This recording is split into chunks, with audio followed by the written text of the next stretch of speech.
नमस्कार, मैं निशा ठाकुर और आप देख रहे हैं मेट्रो मुंबई। वक्त हो गया है टॉप 10 बुलेटिन का, तो आइए एक नजर डालते हैं मुंबई की 10 बड़ी खबरों पर। आज महाराष्ट्र की राजनीति में सबसे बड़ा भूचाल आया है, सबसे बड़ा हड़कंप मचा है।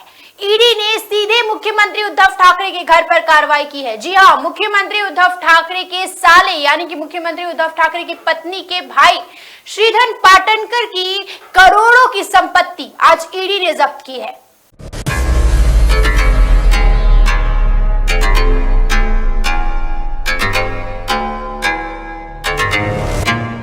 महाराष्ट्र के मुख्यमंत्री उद्धव ठाकरे के रिश्तेदार श्रीधर पाटनकर के 11 फ्लैट अस्थायी तौर पर सील कर दिए हैं। ईडी की ये कार्रवाई पुष्पक बुलियन कंपनी की हेराफेरी मामले में हुई है। श्रीधर पर हुई इस कार्रवाई को सत्तारूढ़ महाविकास अघाड़ी सरकार के लिए बड़ा झटका माना जा रहा है। साथ ही भाजपा के विधायक नितेश राणे ने तो महाराष्ट्र के मुख्यमंत्री उद्धव ठाकरे के इस्तीफे तक की मांग कर दी है। अब तक महाविकास अघाड़ी के अनिल देशमुख एवं नवाब मलिक जैसे वरिष्ठ नेता ईडी के फंदे में फंस चुके हैं। ये दोनों नेता फिलहाल जेल में हैं। इनमें से अनिल देशमुख को तो गृह मंत्री के पद से इस्तीफा भी देना पड़ा है। नवाब मलिक के इस्तीफे की मांग विपक्ष लगातार उठा रहा है। उप मुख्यमंत्री अजीत पवार, शिवसेना नेता अनिल परब एवं आदित्य ठाकरे के करीबियों पर आयकर एवं ईडी के छापे पड़ चुके हैं। लेकिन मंगलवार को ईडी ने सीधे उद्धव ठाकरे की पत्नी रश्मि ठाकरे के भाई श्रीधर पाटनकर के थाने स्थित नीलांबरी प्रोजेक्ट के 11 फ्लैट स्थायी रूप से सील कर दिए हैं। श्रीधर पाटनकर पर ईडी की कार्रवाई के बाद उनके भांजे एवं महाराष्ट्र सरकार के मंत्री आदित्य ठाकरे ने भी कहा कि इस प्रकार की कार्रवाई बंगाल सहित अन्य गैर भाजपा शासित राज्य में ही क्यों होती है। हालांकि मुख्यमंत्री उद्धव ठाकरे ने कल सुबह 11 बजे कैबिनेट की एक हाई लेवल मीटिंग भी बुलाई है। Bureau report, metro Mumbai. तो नितिन गडकरी ने आज बहुत बड़ा बयान दिया है, जिसके बाद से ये सवाल उठने लगे हैं कि क्या टोल नाका बंद हो जाएगा, क्या आने वाले वक्त में टोल खत्म हो जाएगा, टोल वसूलने का क्या तरीका होगा। इसको लेकर मंगलवार को सड़क परिवहन एवं राजमार्ग मंत्री नितिन गडकरी ने लोकसभा में कहा कि टोल नहीं खत्म होगा, जीपीएस सिस्टम से टोल वसूला जाएगा। इसके अलावा उन्होंने सदन में बताया कि टोल नाका कितने किलोमीटर के अंदर दूसरा नहीं होना चाहिए और ऐसा है तो क्या होगा। स्थानीय लोग जो हाईवे के करीब रहते हैं उनके लिए पास की क्या व्यवस्था होगी। नितिन गडकरी ने लोकसभा सदस्यों की ओर से उठाए गए कई सवालों के जवाब दिए हैं और उनके मंत्रालय की क्या योजना है इस बारे में विस्तार से बताया। नितिन गडकरी ने मंगलवार को कहा कि आने वाले वक्त में टोल की अधिकांश वसूली जीपीएस के जरिए की जाएगी। हालांकि इसका ये मतलब नहीं है कि टोल खत्म हो जाएगा। उन्होंने कहा कि जीपीएस के जरिए ये पता चलेगा कि आप अपनी गाड़ी लेकर हाईवे पर किस जगह से एंट्री किए हैं और किस जगह से निकले हैं। उसी आधार पर पैसा आपके बैंक अकाउंट से कट जाएगा। नई गाड़ियां जो आ रही है उनमें जीपीएस सिस्टम को अनिवार्य कर दिया गया है। नितिन गडकरी ने कहा कि कुछ लोग पूछ रहे हैं कि टोल कब माफ होगा। इसको लेकर उन्होंने कहा कि कहता हूं कि जब 5 स्टार होटल में कार्यक्रम करते हो तो क्या ये फोकट में मिल जाता है। फोकट में ही करना था तो रामलीला मैदान में करते, यहाँ तो पैसा देना पड़ेगा, टोल तो देना ही पड़ेगा। अब मैं बता रहा हूं कि इसके बाद 3 महीने के अंदर 60 किलोमीटर के अंदर एक ही टोल नाका होगा, दूसरा होगा तो वो बंद किया जाएगा।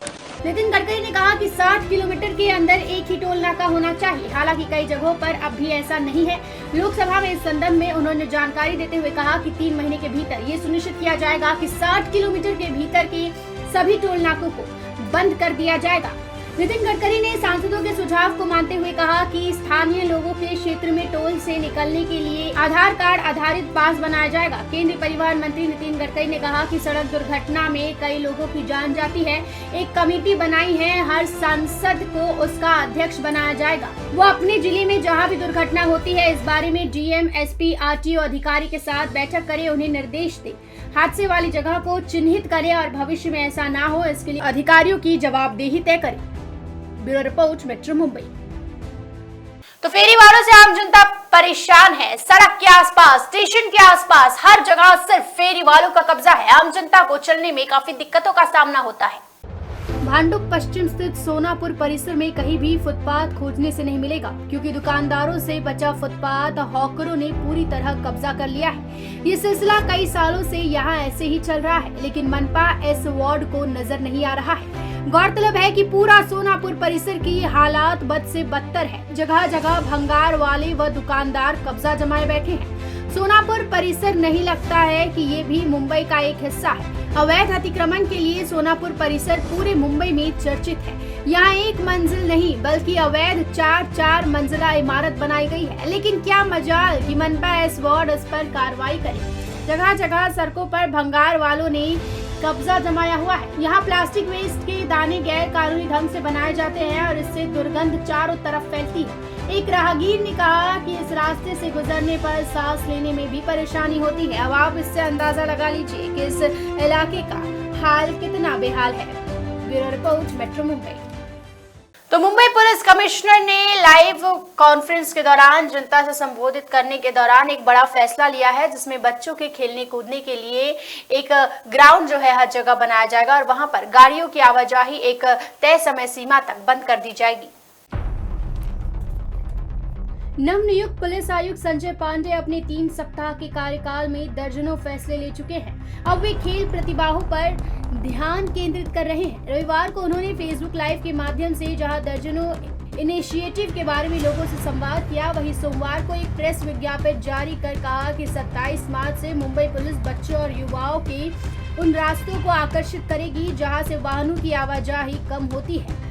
इन रास्तों पर सुबह 6 बजे से 9 अथवा 7 से 10 बजे तक गाड़ियों की आवाजाही पर पाबंदी रहेगी। इस दरमियान युवा और बच्चे वहां विभिन्न प्रकार के खेल सकते हैं। हालांकि सीपी ने बाइक एसोसिएशन से बात कर उनके भी एक प्रस्ताव पर विचार करने की बात की है। इस प्रस्ताव के तहत विभिन्न सड़कों पर अलग से बाइक सवारों के लिए रास्ता निर्माण करना है। इसका फायदा नौकरी पेशा लोगों को होगा जो बाइक से घर से ऑफिस आरक्षित बाइक लेन का इस्तेमाल करेंगे। इसके अलावा बियर बारों की समय सीमा, निर्माण कार्य स्थलों पर सुबह 7 से शाम 7 बजे तक निर्माण कार्य की इजाजत और रविवार को कार्य बंद रखने का आदेश, निर्धारित ध्वनि सीमा 65 डेसिबल से कम करने इत्यादि पर भी चर्चा की। बता दें कि ध्वनि प्रदूषण फैलने का आरोप में चेंबूर स्थित महावीर डेवलपर्स के खिलाफ स्थानीय पुलिस ने केस दर्ज कर लिया है। Bureau report, metro Mumbai. तो आज की तारीख 22 मार्च 2022। 22 मार्च 2020 के दिन क्या हुआ था ये तो सबको याद ही होगा। चलिए, अगर याद भी नहीं है तो हम याद दिला दें।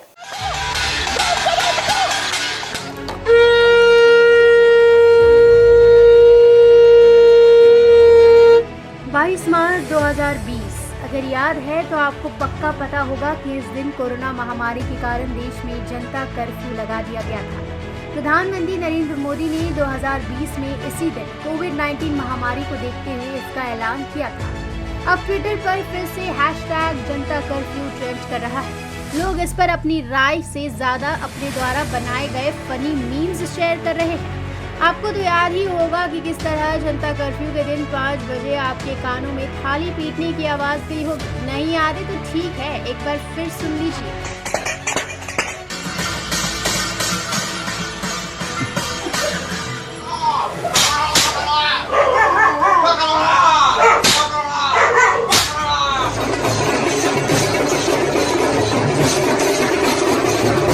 इसके बाद ही 25 मार्च से ऐतिहासिक लॉकडाउन हुआ।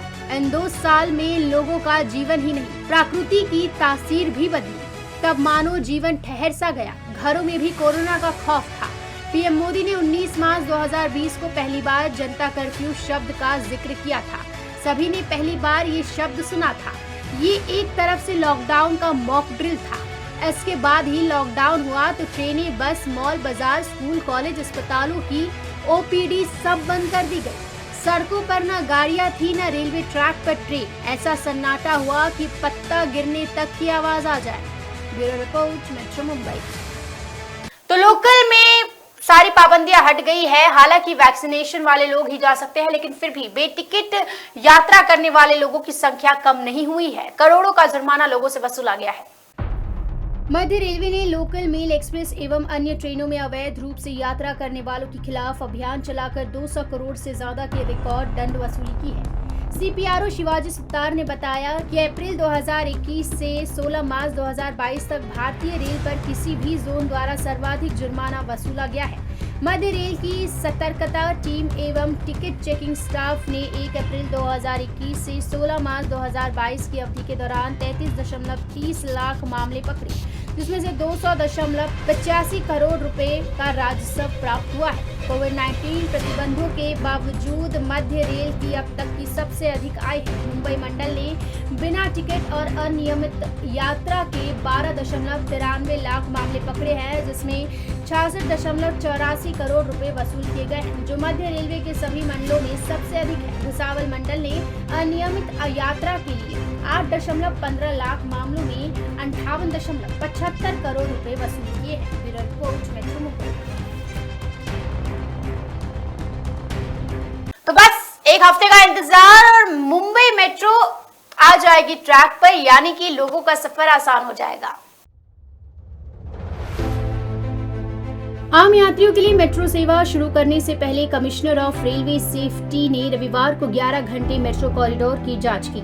इस दौरान रूट पर मेट्रो को फुल स्पीड पर दौड़ाया गया। मेट्रो के संचालन को परखने के लिए मेट्रो का ऑपरेशन सेंटर की भी जांच की गई। मेट्रो 7 और मेट्रो 2A कॉरिडोर की जांच CRS की टीम ने सुबह 8 बजे शुरू की थी। रात 7 बजे तक मेट्रो का टेस्ट जारी रहा। रविवार दिन भर की जांच के बाद मेट्रो अंतिम मंजूरी के करीब पहुंच गई है। मेट्रो कॉरिडोर के 20 किलोमीटर के रूट पर 31 मई 2021 से ट्रायल रन चल रहा है। करीब 15 दिन पहले ही CRS की टीम ने रूट के 60% हिस्से को पास कर दिया था। केवल 40% हिस्से को CSM की मंजूरी मिलनी बाकी थी। बचे हुए हिस्से की भी जांच की प्रक्रिया CRS ने शुरू कर दी है। तो अब हो सकता है कि अगले हफ्ते तक मेट्रो शुरू हो जाए। 20 मार्च को CRM द्वारा 11 घंटों तक मेट्रो को दोहराया गया। ऑपरेशन सेंटर में उपलब्ध सुविधाओं की जांच की गई। Bureau report, metro Mumbai. तो नवाब मलिक के संबंध में आज ईडी और IT ने कई जगह रेड मारी। कुर्ला के गोवा वाला कंपाउंड के आसपास के दुकानदारों से और आम आदमियों से पूछताछ की गई। महाराष्ट्र के कई नामचीन बिल्डर्स के ठिकानों पर इनकम टैक्स डिपार्टमेंट की रेड दूसरे दिन भी चल रही थी। इनमें मुंबई का फेमस हीरानंदानी ग्रुप भी शामिल है। इसके अलावा ईडी की टीम मुंबई में मनी लॉन्ड्रिंग मामले में गिरफ्तार मोती नवाब मलिक के कुर्ला स्थित ठिकानों पर भी मंगलवार को छापेमारी की है। मलिक फिलहाल मनी लॉन्ड्रिंग केस में 4 अप्रैल तक न्यायिक हिरासत में है। आर्थर रोड जेल में वो बंद है। उन पर दाऊद इब्राहिम और मुंबई बम ब्लास्ट के संबंधित लोगों से कौड़ियों के भाव में जमीन खरीदने का आरोप है। जानकारी के मुताबिक ईडी अधिकारियों की एक टीम आज सुबह 8 से 9 बजे के करीब कुर्ला के गोवा वाला कंपाउंड में पहुंची और मलिक के परिवार के लोगों से कागजात मंगवा कर उसकी जांच शुरू कर दी। इस टीम में एक महिला अधिकारी भी शामिल है। ईडी के अधिकारियों ने पान वाली किराने की दुकानों पर ईडी के छापेमारी के साथ ही आसपास के लोगों से भी पूछताछ की। Bureau report, metro Mumbai. तो आम आदमी पर महंगाई की मार, गैस सिलेंडर के दामों में 50 रुपयों की बढ़ोतरी। 5 राज्यों के चुनावों के नतीजों के बाद अब ईंधन के दाम आसमान छूने लगे हैं। आज से आम जनता की जेब कटेगी एवं महंगाई का असर और तेज होगा, क्योंकि पेट्रोल और डीजल की कीमत बढ़ने के बाद अब घरेलू गैस सिलेंडर के दाम भी बढ़ गए हैं। घरेलू गैस सिलेंडर की कीमत में 50 रुपए की बढ़ोतरी हुई है। चुनाव नतीजों के बाद ईंधन की कीमतों में बढ़ोतरी की उम्मीद थी। पिछले साल 6 अक्टूबर को घरेलू गैस सिलेंडर के दाम में बढ़ोतरी की गई थी। उसके बाद आज फिर घरेलू गैस सिलेंडर 50 रुपए महंगा कर दिया गया है। पहले से महंगाई से जूझ रहे लोगों के लिए ये एक और बड़ा झटका है। बता दें कि कुछ दिन पहले कमर्शियल गैस सिलेंडर के दामों में बढ़ोतरी की गई थी। इसके बाद अब घरेलू गैस सिलेंडर के दाम बढ़ा दिए गए हैं। मुंबई में रहने वाले लोगों को अब प्रति LPG सिलेंडर के लिए 949.50 रुपए चुकाने होंगे। वहीं कोलकाता में सिलेंडर की कीमत 976 और चेन्नई में सिलेंडर की कीमत 965.50 रुपए पर पहुंच गई है। LPG गैस सिलेंडर के दाम बढ़ने से मध्यम वर्ग और आम लोगों का किचन का बजट जरूर बिगड़ेगा। पहले से ही फल सब्जी और राशन की लगातार बढ़ती कीमतों से परेशान जनता अब लगातार बढ़ती ईंधन की कीमतों से दुखी हो गई है। News desk, metro Mumbai. तो मुंबई कोरोना के बाद अब ब्लैक फंगस से भी मुक्त हो चुका है। महज 2 मरीज एक्टिव है, जिनका इलाज जारी है। चौथी लहर की आशंका के बीच मुंबईकरों के लिए एक और राहत भरी खबर है। कोरोना के बाद अब ब्लैक फंगस यानी म्यूकरमाइकोसिस का भी खतरा टल गया है। मुंबई म्यूकरमाइकोसिस मुक्त हो गई है। ब्लैक फंगस के यहाँ सिर्फ 2 ही एक्टिव मरीज हैं, जिनका इलाज KEM और कूपर अस्पताल में चल रहा है। इन मरीजों की हालत स्थिर है, जिन्हें आगामी दिनों में अस्पताल से डिस्चार्ज दिया जाएगा। कोरोना से स्वस्थ हुए मरीज ब्लैक फंगस यानी म्यूकरमाइकोसिस के शिकार हो रहे थे। हालांकि म्यूकरमाइकोसिस के मरीज पहले भी मिलते थे, लेकिन संख्या नाम मात्र थी। कोरोना की दस्तक के बाद से म्यूकरमाइकोसिस बीमारी सुर्खियों में आ गई है। कोरोना की पहली लहर में ब्लैक फंगस के मरीज मिल रहे थे, लेकिन इनकी संख्या काफी कम थी।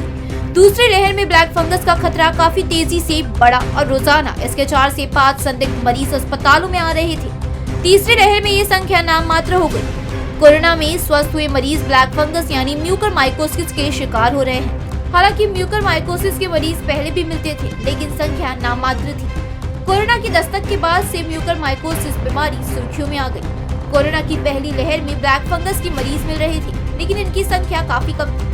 दूसरी लहर में ब्लैक फंगस का खतरा काफी तेजी से बढ़ा और रोजाना इसके 4 से 5 संदिग्ध मरीज अस्पतालों में आने लगे। लोगों को ब्लैक फंगस होने की कई और वजह भी है, सिर्फ कोविड को इसका जिम्मेदार ठहराया नहीं जा सकता। कोविड के चलते इम्यूनिटी कम होने से डायबिटीज का भी प्रमाण बढ़ गया था। कोविड इलाज के समय मरीजों को भारी मात्रा में स्टेरॉइड दिया गया, जिससे खून में शुगर लेवल बढ़ गया। इन सभी कारणों से शरीर में फंगस होने का खतरा बढ़ गया। इसलिए जिन मरीजों की इम्यूनिटी कम है और डायबिटीज अधिक हो, ऐसे मरीजों को सावधानी बरतना बहुत जरूरी है। मेट्रो मुंबई के लिए तृप्ति सिंह की रिपोर्ट। तो ये थी मुंबई की 10 बड़ी खबरें और आप देख रहे थे टॉप 10 बुलेटिन। रोज रात में देखिए मुंबई की टॉप 10 बुलेटिन सिर्फ मेट्रो मुंबई पर। इस वीडियो को जितना हो सके उतना शेयर कीजिए।